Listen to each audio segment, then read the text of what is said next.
বলছেন যে ব্যক্তি সালাত আদায় করলো আফলাহা ওয়া আরজাহা, ওই মানুষ তো মুক্তি পেয়ে যাবে, নাজাত পেয়ে যাবে, জান্নাত ও নারী হয়ে যাবে।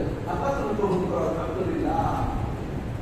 আর যে ব্যক্তিরা সালাত ছেড়ে দিল, নামাজ আপনার সাউন্ড দিয়ে আপনি জান্নাত পাবেন না, সালাতও লাগবে, খালি সাউন্ড দেওয়া হবে না।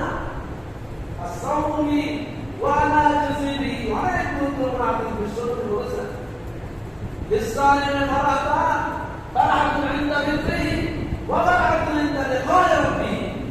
এগুলো সাউন্ডের গুরুত্ব তাৎপর্য বিশ্বনবী স্মরণ করে দিয়েছেন, আল্লাহ তাআলা হাদিসে মুসলিমে বলে দিয়েছেন, আল্লাহ বলে দিয়েছেন। সুতরাং এখন আপনি সালাত ছেড়ে দিবেন আর জান্নাতের আশা করবেন না। আর ফারক বাইনাল আবদে ওয়াল কুফরি তারকুস সালাত, বিশ্বনবী বলে দিয়েছেন বান্দা এবং কুফরের মধ্যে পার্থক্য হলো সালাত।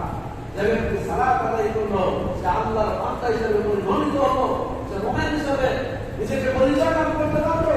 আর সালাত ছেড়ে দিল সে কুফরি কাজ করলো। মান তারাকা সালাতা মুতাআম্মিদান ফাকাদ কাফারা। বিশ্বনবী বলেছেন যে ব্যক্তি ইচ্ছাকৃতভাবে এক ওয়াক্ত সালাত তরক করে দিল সে কুফরি করলো।